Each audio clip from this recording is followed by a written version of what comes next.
damdamin. Nagising ng may saya't awitin. Paligid ko'y makulay na at anong sigla. Sadyang ikaw, O Diyos, kakaiba. Ang galing-galing naman ng iyong pag-ibig. Walang katulad, di nagmamaliw. Subok ka na, O Diyos, sa iyong mga ginagawa. Kailan may di kami mabibigo. Ang galing-galing mo, kahanga-hanga, kasiya-siya, at kapuri-puri, kalugod-lugod. Diyos na nagmamahal, salamat, salamat Diyos na dakila.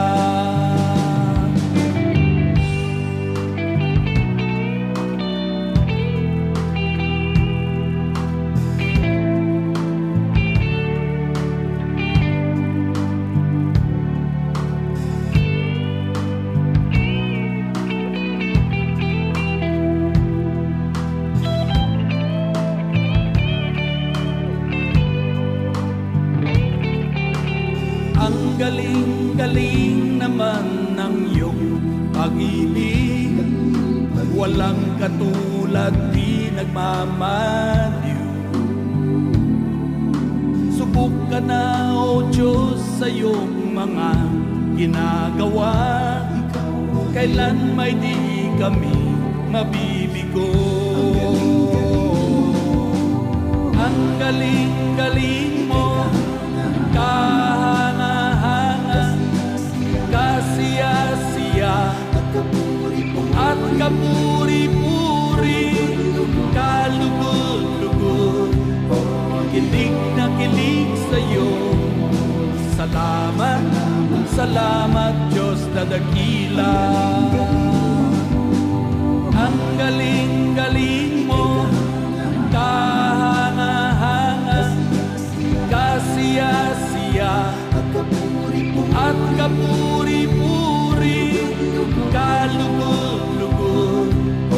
Kinikilig sa'yo, salamat, salamat Diyos na dakila. Salamat, salamat Diyos na dakila. Salamat, salamat Diyos na dakila.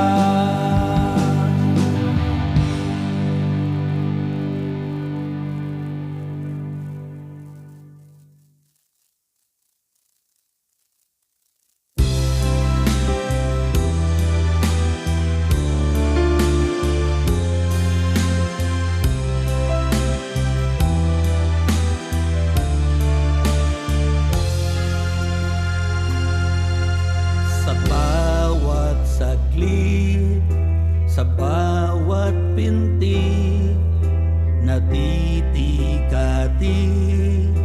ang puso't diwan. Wow. Nagpapahiwati ng saloobin dahil sa iyong pag-ibig. Ako'y muling umibig, umibig. Aaminin ko na, aaminin mo ba? Pagod na ang isipan mo, kung kagang damdamin, di mo kaya ito. Oh, oh. Aaminin ko na, aaminin mo ba? Tanging kapahingahan mo na kay Jesucristo ang kalakasan mo.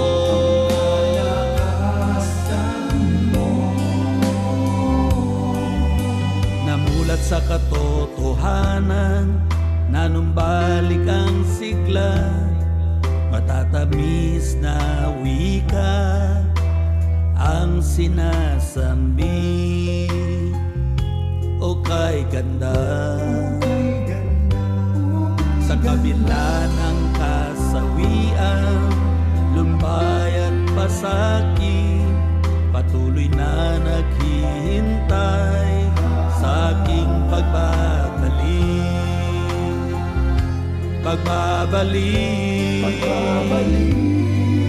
Aaminin ko na, aaminin mo ba, pagod na ang isipan mo, kung kagang damdamin, di mo kaya ito.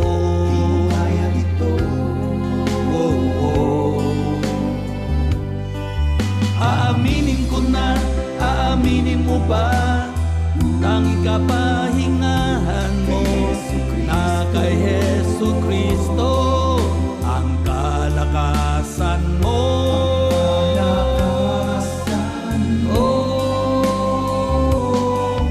Aaminin ko na, aaminin mo ba, bukas na ang isipan mo, sigaw ng damdamin, kaya mo na ito.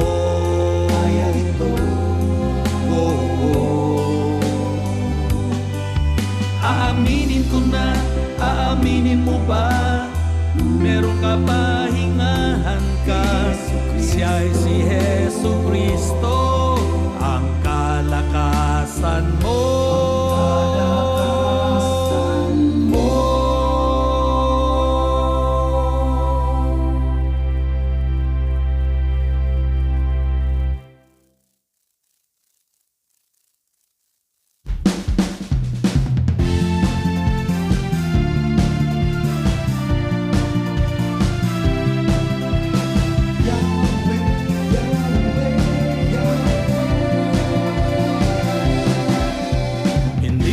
Pipigilan at hindi ko rin titigilan ang sumamba't magpuri sa'yo, kahit ano pang mangyari, ano pang hinihintay natin.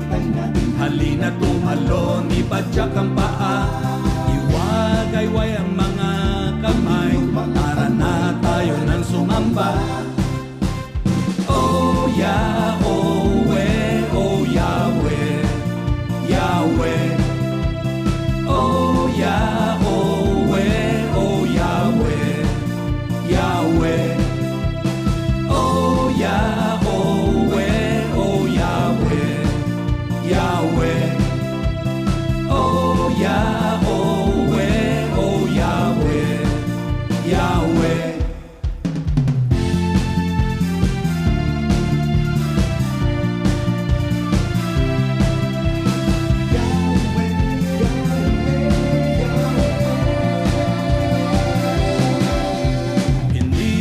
Pipigilan at hindi ko rin titigilan ang sumamba't magpuri sa'yo, kahit ano pang mangyari, ano pang hinihintay natin. Pinagpalang araw po sa ating lahat, mga kapatid, CLC family at lahat ng ating mga kababayang Pilipino, lahat na nakatunghay ngayon, Luzon, Visayas at Mindanao. We are all highly favored and blessed in Christ Jesus. Live po tayo ngayon sa Live Shaper TV. At ito po ang inyong lingkod, Pastor Joey Arcate.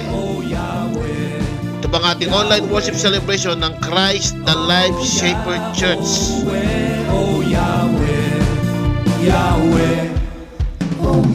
Good morning sa atin lahat.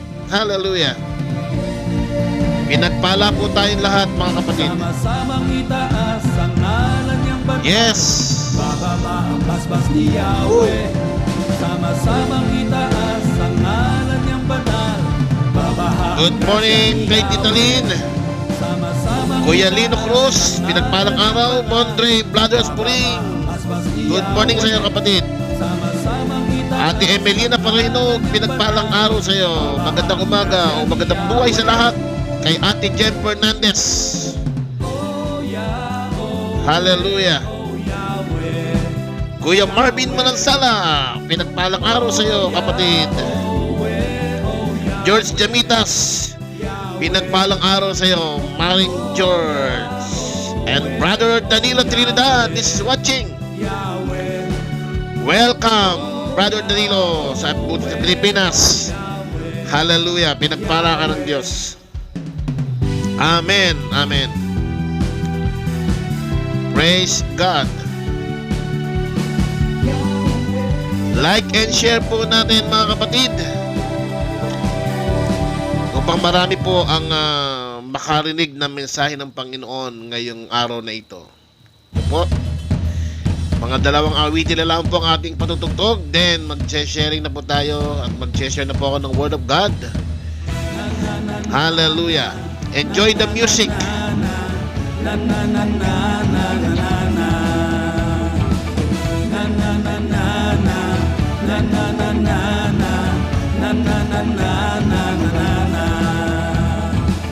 Minsan sa buhay, pinayagan mong maranasan namin ang mga pagsubok. May panahon na parang hinayaan mong kaming itapon sa pugon. Ngunit ikaw pala ay doon umaalalay sa aming mga kalagayan. Ako'y tuwang-tuwa, ako'y napapahindak sa ganda ng iyong pangalan. Na na na na na, na na na na na, na na na na na na na na. Pinagpalang araw kay Brother Kennedy Cruz. Bilib na bilib ako sa'yo, bilib na bilib ako, todong-todo. Bilib na bilib ako sa'yo, bilib na bilib ako sa'yo, bilib na bilib ako, todong-todo. Gayun din kay Ate Rosel. Blessed day sa iyo, Ate Rosel. Hallelujah.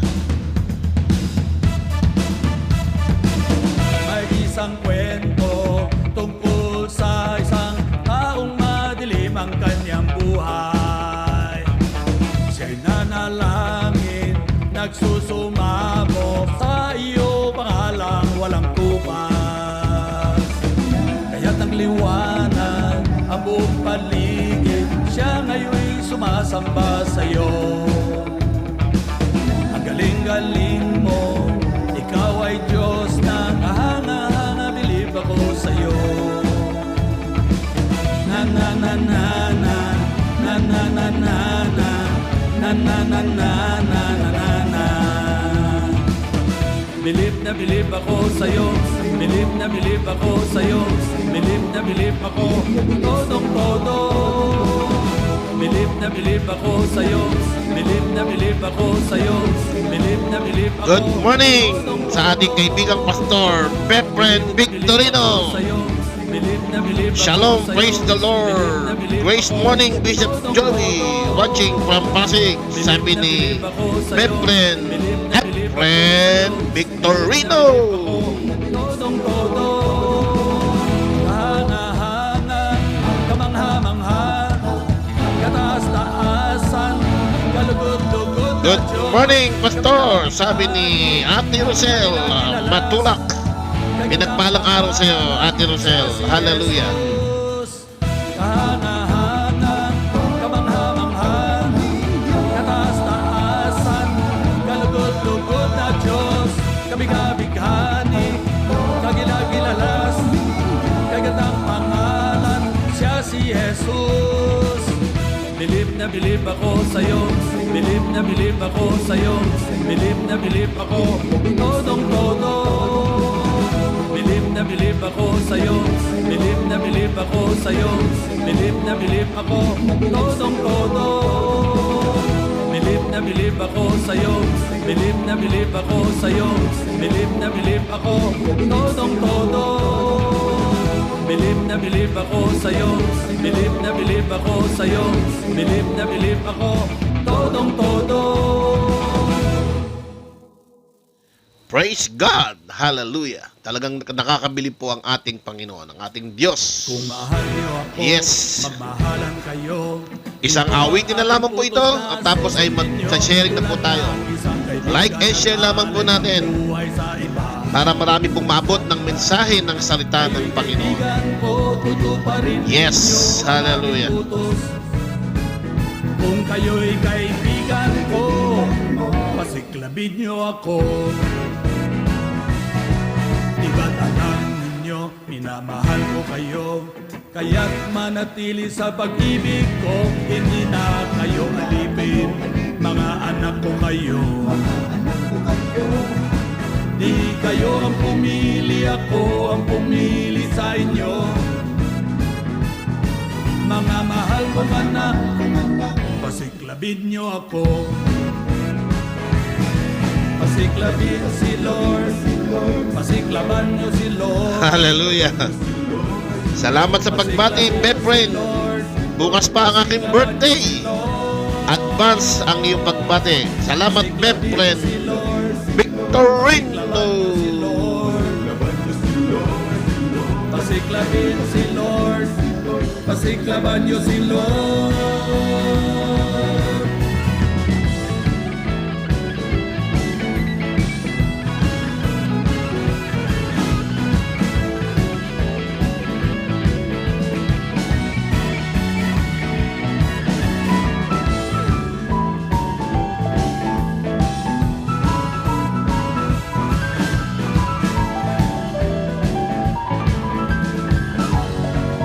Pinagpalang araw po sa ating si Ate Arlene Makatangay. Kayo'y magkaisa. Siya po ay nanonood din sa atin ngayon.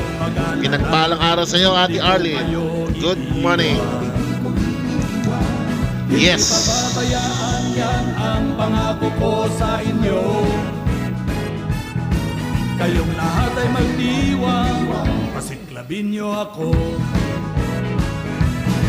Pasiklabin si Lord, pasiklaban niyo si Lord. Pasiklabin si Lord, pasiklaban niyo si Lord. Pasiklabin si Lord, pasiklaban niyo si Lord. Pasiklabin si Lord, pasiklaban niyo si Lord. Pasiklabin si Lord, pasiklaban niyo si Lord. Pasiklabin si Lord, pasiklaban niyo si Lord. Pasiklabin si Lord, pasiklaban niyo si Lord. Pasiklabin si Lord, pasiklaban niyo si Lord. Sama-sama, pasiklabin niyo ako. Tulong-tulong, pasiklaban niyo ako.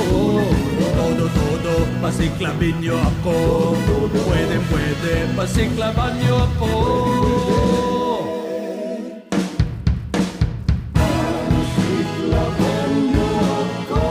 Pasiklaban niyo ako.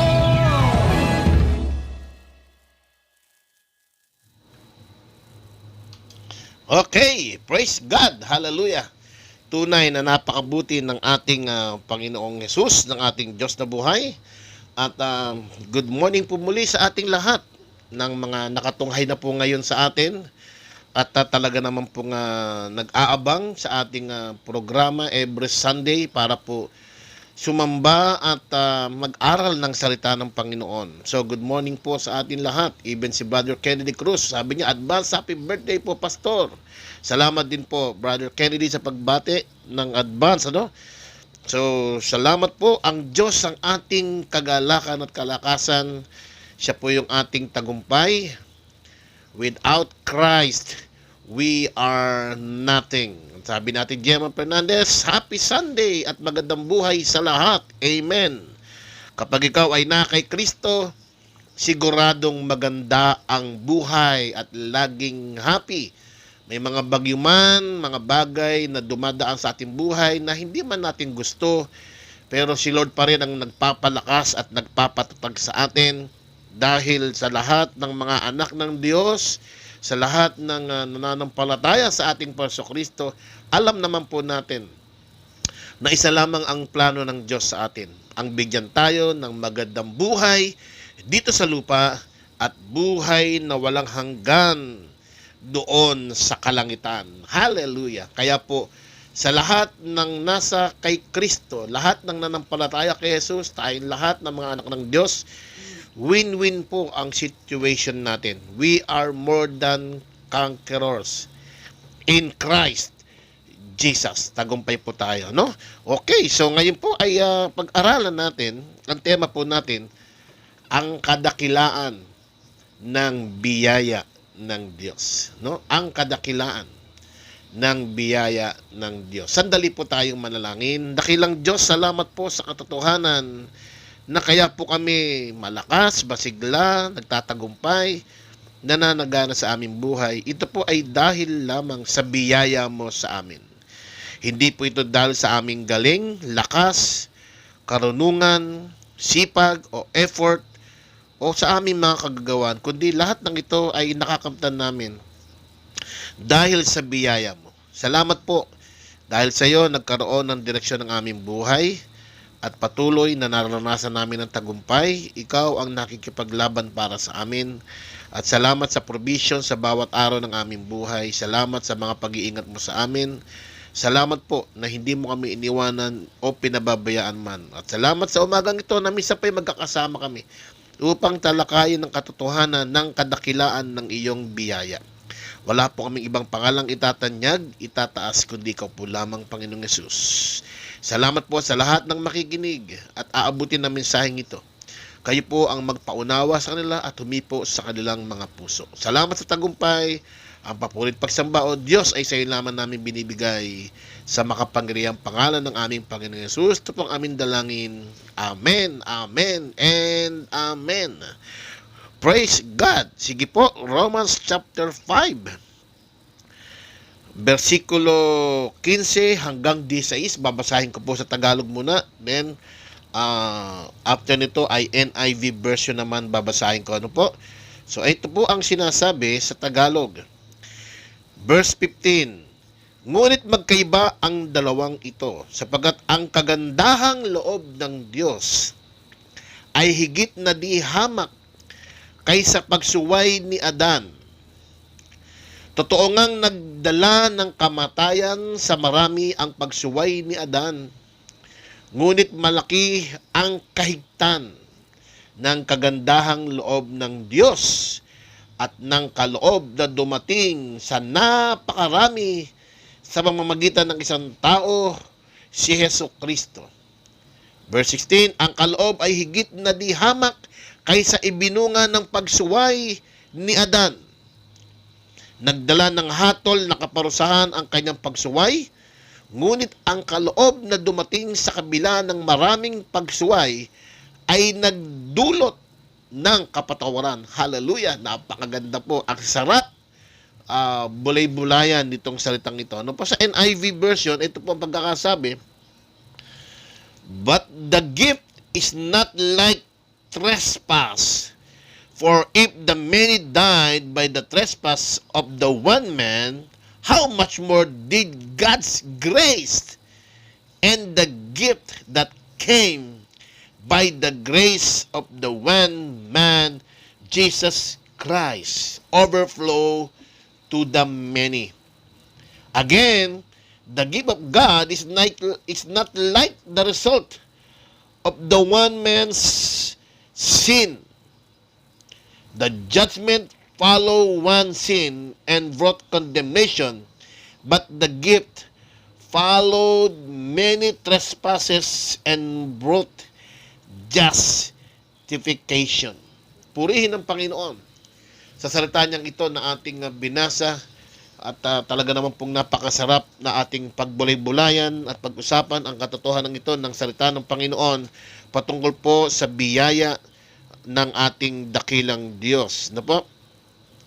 The greatness, or sa Tagalog nga po, ang kadakilaan ng biyaya. The greatness of God's grace. Ano po? O kahabagan ng Diyos. So dito po sa talatang binasa natin ay meron pong dalawang taong tinutukoy. Ito'y si Adan at ito pong ang ating Panginoon Kristo. Si Adan ay nagre-represent ng human race. Siya po ay lumalarawan ng sangkatauhan na kung saan sa kanya nagmula. Siya ang unang taong nilikha. Sa Genesis, lahat po ng una ay naroon. Kaya po ang tema ng aklat ng Genesis is beginning, the beginning. Lahat ng umpisa. Umpisa ng paglikha ng mga hayop, iba't ibang klaseng hayop, at kasama na rin ang umpisa ng paglikha ng tao, kasama na rin ang umpisang pagkakaroon ng pagkakasala, kasama na rin ang umpisang pagsuway ng tao. So, iyon po ang nilalaman ng Genesis. At dito nga po, umpisa sa buhay ni Adan. Siya po ang pinagmulan ng lahat ng sangkatauhan, at nung siya po'y magkasala at sumuway, ito po'y nagdulot din ng pagkakasala at pagsuway ng lahat ng sangkatauhan. Ano po? Kaya po siya ang nagre-represent. Samantalang ito namang sinabi doon sa kaloob o sa biyaya, ang sabi diyan, higit na dakila ang kaloob o biyaya. Okay? Meron pong dalawang kahigtan. Makita natin ang kadakilaan ng biyaya ng Diyos kumpara doon sa pagsuway ni Adan. At ito po yung gusto kong mabilis na unawain natin ngayong umaga. Okay? Maliwanag po dyan. Una, bakit dakila yung kaloob o dakila yung biyaya kesa sa pagsuway ni Adan? First, yung pong pagsuway ni Adan, gawa po ng tao yan. Si Adan mismo ang gumawa. Hindi ho kagagawa ng Diyos na tayo maging makasalanan. Hindi ko kagagawa ng Diyos o kagustuhan ng Diyos na ang tao ay mapahamak o mapawaray o mahiwalay sa Kanya.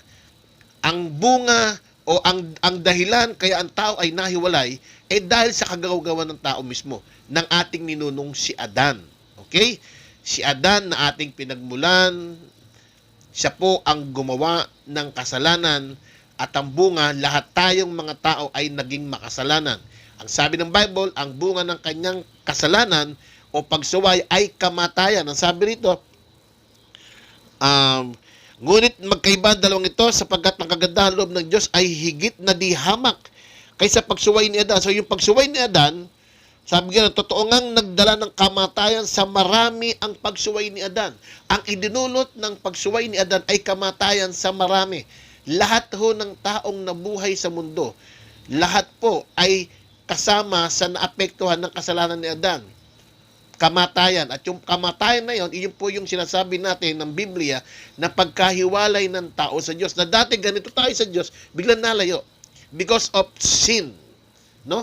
Dahil sa pagsuway ni Adan. So, hindi tayo nagkakasala ngayon kaya tayo ay nalayo sa Diyos. At totoo, makasalanan na tayo dahil sa kasalanan ni Adan. Kaya lahat ay nagkasala, sabi ng Bible. So, hindi mo kinakailangan gumawa ng sin para maging sinner.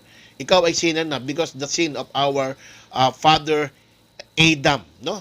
At dulot nun, ito ay nagbunga ng kamatayan o pagkalayo natin sa Diyos. So, ano lang ang pinapakita nito ng pagsuway ni Adan? Ito ay nagpapakita lamang ng kapalpakan at kahinaan ng tao. Okay? Ito nagpapakita lamang ng kawalang kakayahan ng tao na sumunod sa kalooban ng Diyos. Sa taas ng standard ng Diyos, hindi kaya ng taong sundin.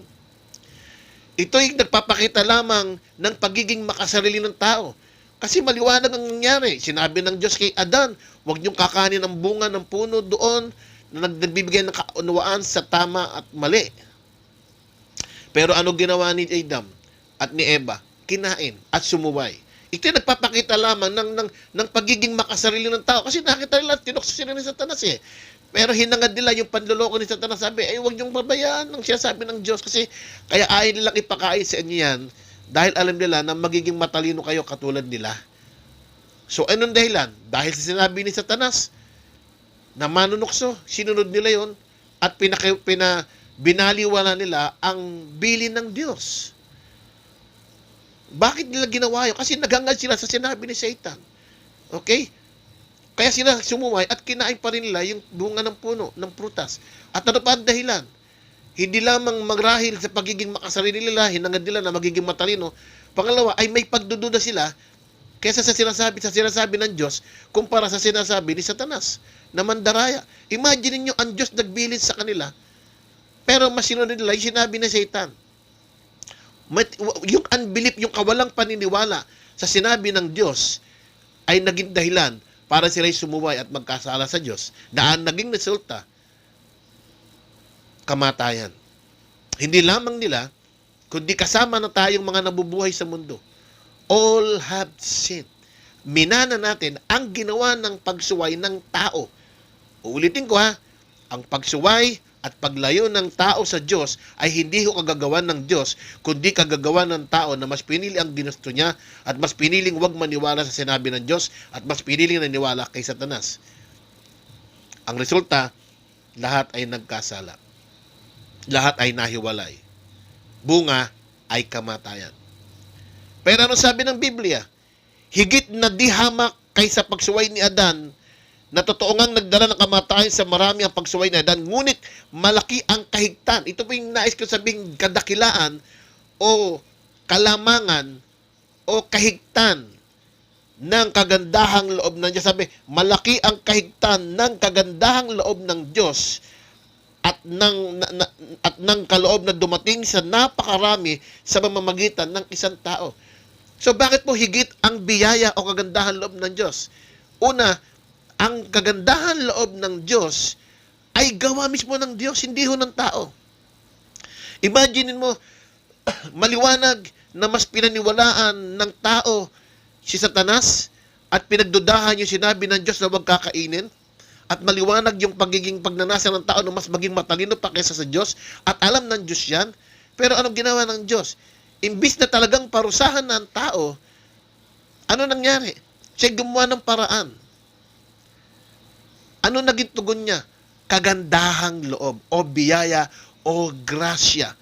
Imbis na parusahan ng tao, hindi tayo kaagad pinarusahan. Anong ginawa? Binigyan niya tayo ng pagkakataon na makalaya at makabalik sa Kanya. Yung ating pagiging malayo sa Kanya ay siya mismo ang umabot sa atin. Siya yung nag-initiate.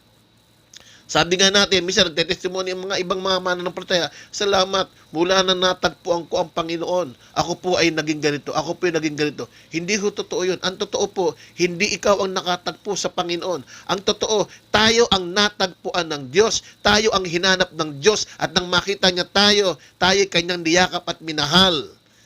Hallelujah. At yun po ang katotohanan. Yun po ang kahigtan. Ang bunga ng kasalanan ni Adan ay pagkawalay natin sa Diyos. Samantalang ang gawa ng Diyos na regalo, yung kanyang kagandahang loob, yung kanyang kaloob, ay paraan ng Diyos para hanapin tayo. Higit na dakila po yan. At yan ay gawa mismo ng Diyos, hindi ho ng tao.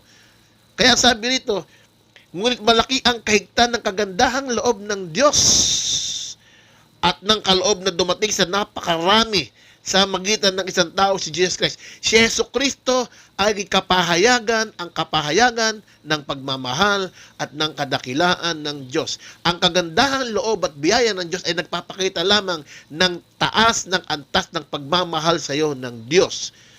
Bakit niya pinakita ito? Bakit mo makikitain dyan? Imaginein mo, ang kapalit ay si Kristo, yung kanyang kaparusahan, yung kanyang pinarusahan ng Panginoong Hesus sa kasalanang hindi niya ginawa. Ang sarap ng posisyon niya sa langit, nananahimik siya ron, pero kailangan niyang bumaba para abutin ka. Okay? Kita niyo ang kahigtan, yung ginawa ni Adan ay pagsuway sa Diyos na mabuti. Pag-aalinlangan sa Diyos na mabuti, mas pinili ni Adan ng ninuno natin na sundin si Satanas na manloloko. At hangarin na makamtan yung karunungan sinasabi ni Satanas na magiging katalino tayo ng Diyos. So ano nangyari?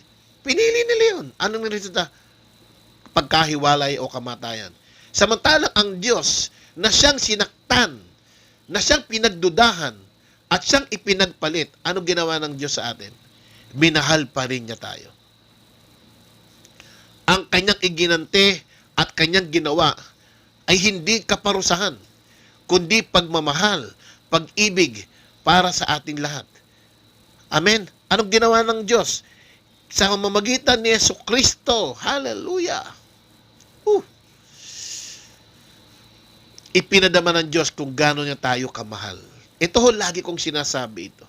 Kahit saan ako magsalita, kahit saan ako mapunta, pag kami pagkakataon, lagi ko binabanggit ito.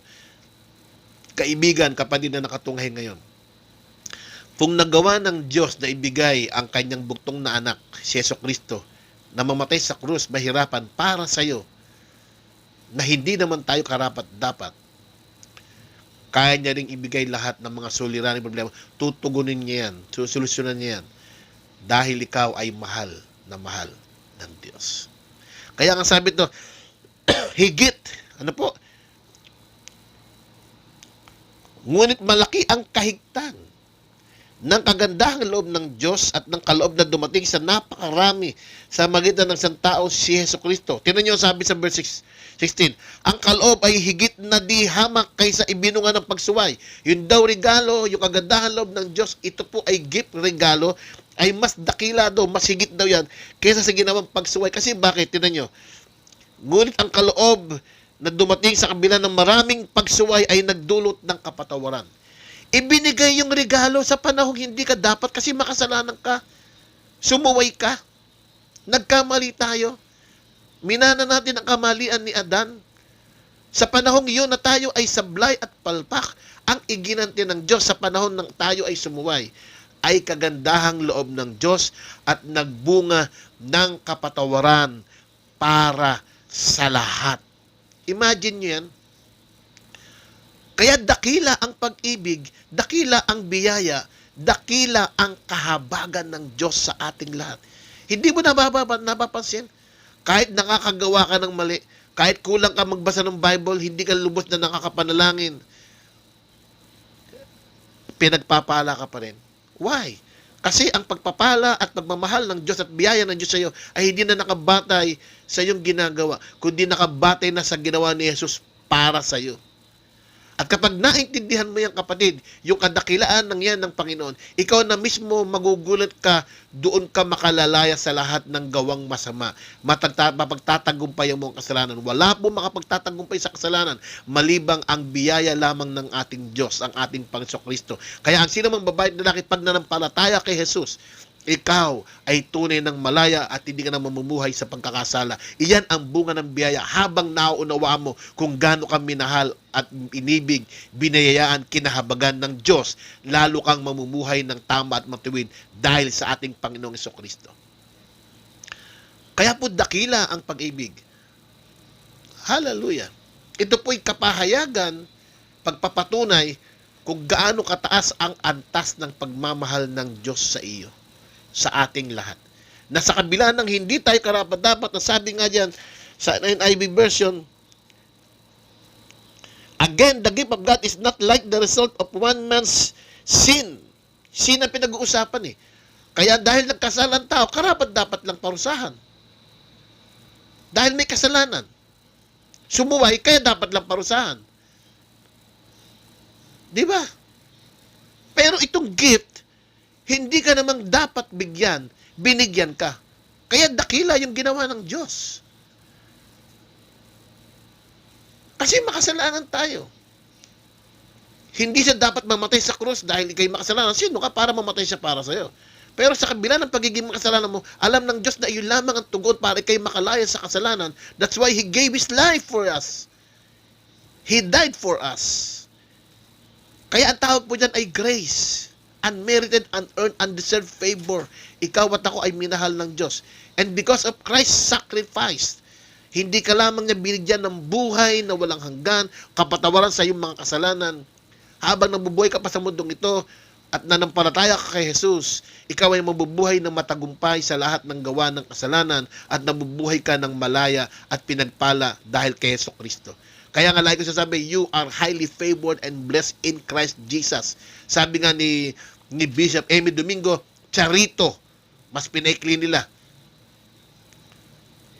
Sa Greek words ay charito ho yan. Pero mas lagi ko po binabanggit yung buo that you are highly favored and blessed in Christ Jesus para mas maintindihan po natin at maliwanag sa atin. Higit na dakila. At alam niyo ba ang katindihan nito kung bakit mas dakila ang biyaya at habag ng Diyos kaysa sa ginawang pagsuway ni Adan? Hallelujah. Alam niyo ba kung bakit mas dakila? Una, ito yung pagsuway ni Adan na nagdulot ng kamatayan ay may pagkakataon pa na matapos. Okay? Kasi kung kayo nagkasala, ang tao ay nagkasala dahil kay Adan, patungo ng kaparusahan, pwede pa mapigilan yun.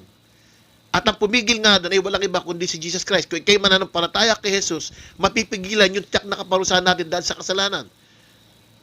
Ganun po ang bunga ng kasalanan ni Adan. Kahit yan ay matindi, kaya pang pigilan. Kaya pang awatin ang kaparusahan ng tao. Kahit sino ka pa.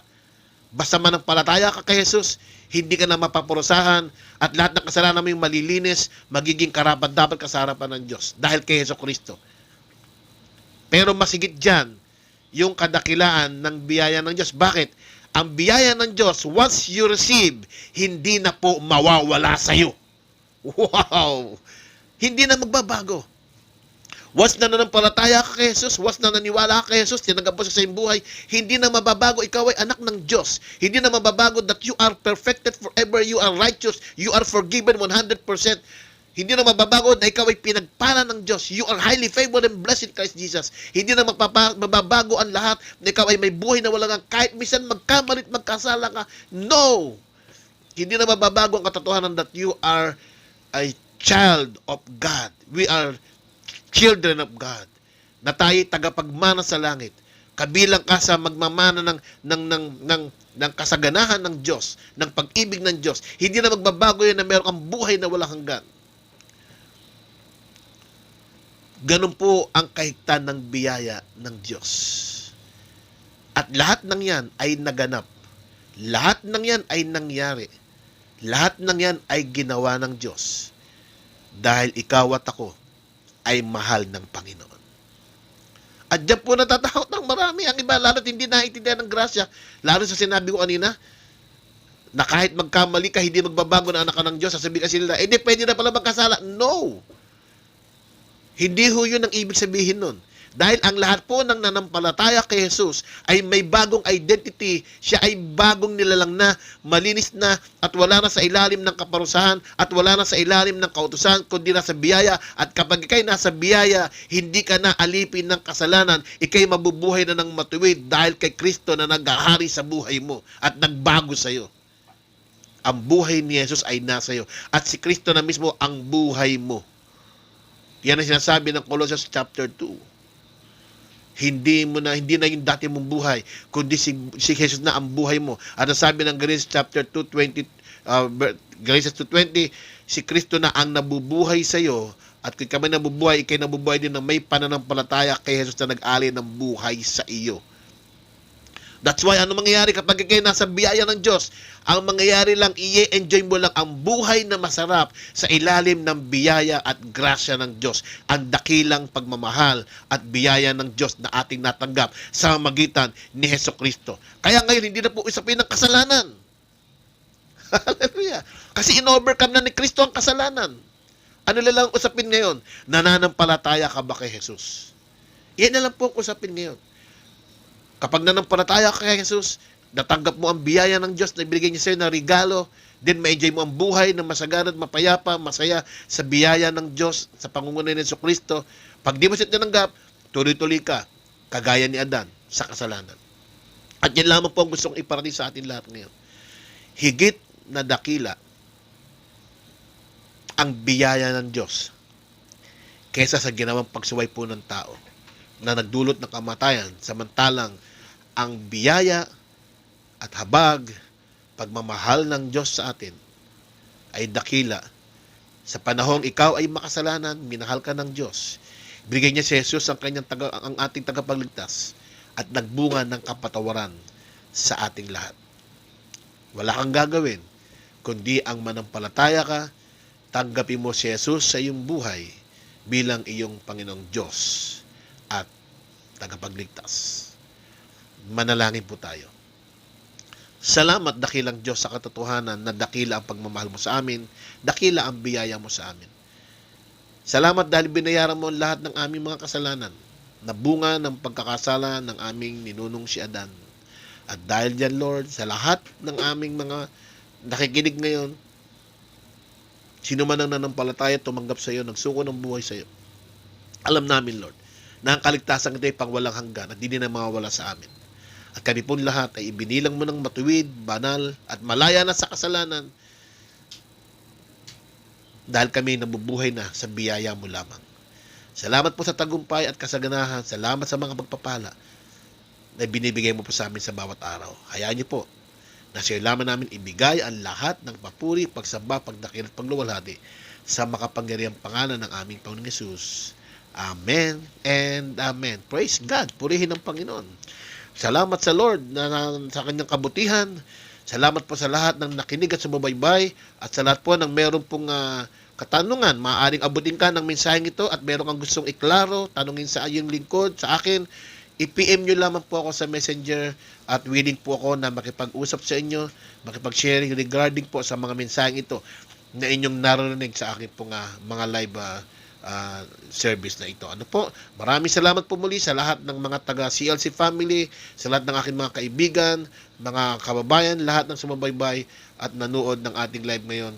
We are all highly favored and blessed in Christ Jesus. Enjoy your life under the grace of God. Hallelujah! Love you all mga kapatid. Thank you, thank you. Purihin ng Diyos. Napakabuti niya sa atin.